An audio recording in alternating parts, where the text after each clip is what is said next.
which he claims is the key to the flying saucer's energy source.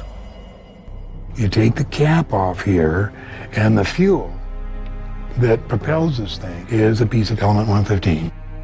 Bob said that we have 500 pounds of this stuff at Los Alamos. They shoot protons into the tip of that element 115 right there. Yeah. And what it does is it bumps it up to 116, and it instantaneously decays. The number 115 represents how many protons are in the element's atomic nucleus. Lazar claims bombarding element 115 with additional protons raises the number to 116. But the new creation is unstable and quickly breaks apart, releasing enormous amounts of energy.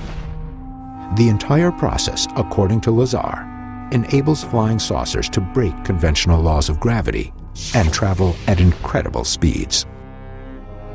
Here is our saucer, here is space. What they can do is pull space towards them and wrap it around the craft. That's what enables them to travel through space at, hundreds of light years. While most scientists dispute Lazar's claims about the physics of element 115, John Lear and Bob Lazar contend that it's only beginning to be understood.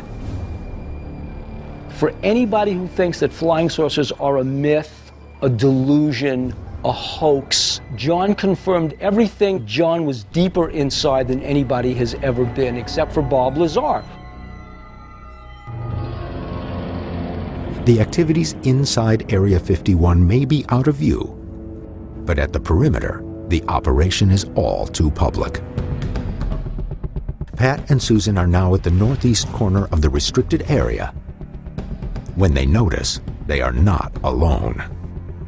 There you go, right there. Camo dudes on that hill.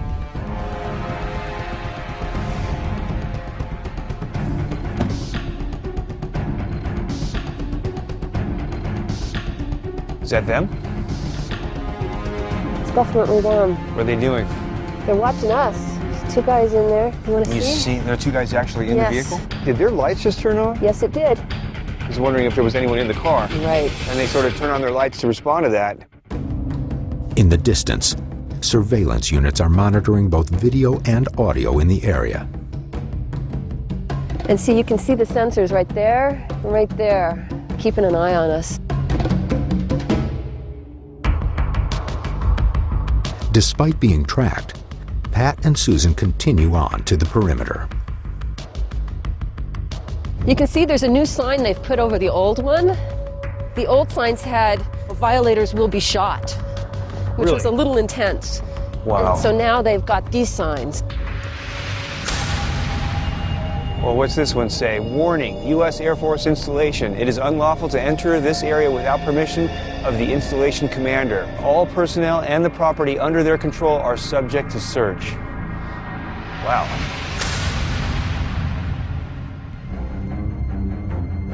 As Pat and Susan begin walking along the orange posts outlining the border, security always maintains a constant line of sight. Well, they reposition themselves so they can see better exactly what we're doing. They want to see where we're going to go and what exactly we're going to do. They're watching us right now. Yeah, they probably have binoculars trained on us right now. I'd like to get out of here. Okay. Can we go? We can go.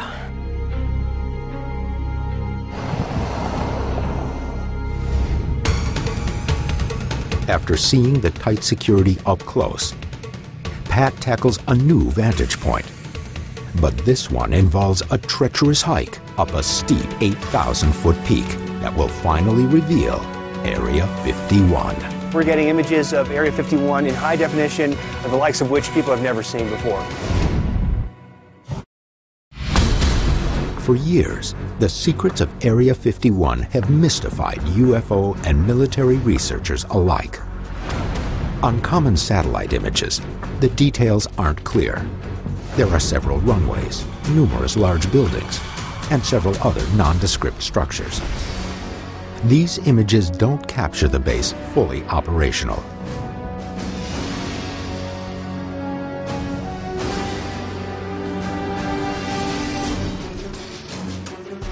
22 miles off-road from the nearest town, Pat is meeting with experienced Area 51 guide Glenn Campbell, and the two will hike up to a vantage point named Tickaboo Peak. From the top, they'll be able to see the base with their own eyes. We're about to set up our day camp because we're here a little early. The sun is still out, and we want to do this hike at night. We want to be there at sunrise. That's the prime time to see Area 51 in the morning when the sun is coming up.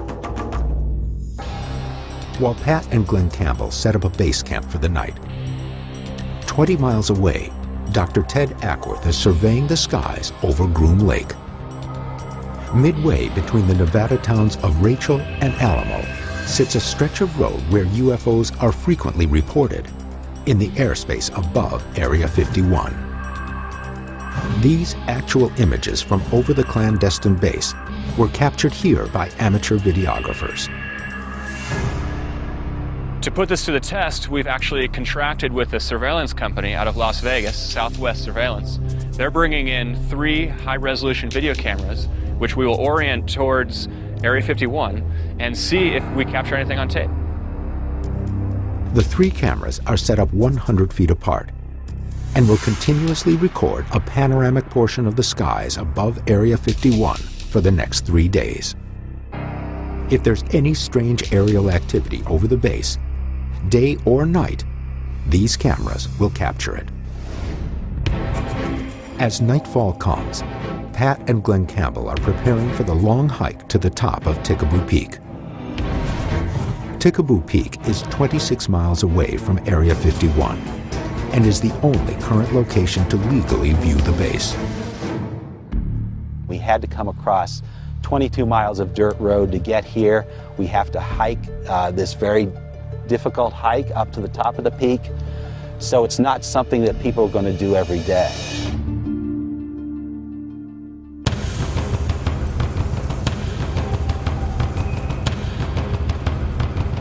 It's midnight. I'm here at the base of Tickaboo Peak at about 6,900 feet. The air is very dry, and I'm already feeling the altitude a little bit. Though the hike is only a mile in distance, it requires a 1,000-foot ascent over steep and treacherous terrain. Pat and Glenn must often crawl on their hands and knees through scree, a combination of loose rock and dirt. We've been hiking for a while now. The incline is steep at a certain point, so this is not easy. For those who are attempting this, you have to be an experienced climber. This is not for beginners. You could easily fall to your death here.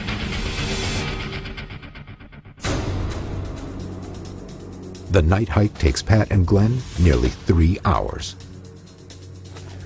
Are we almost there? We're just about there, over the next ridge here.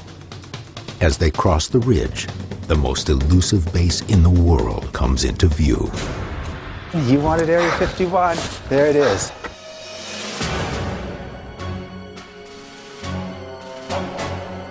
Oh my gosh. It's huge.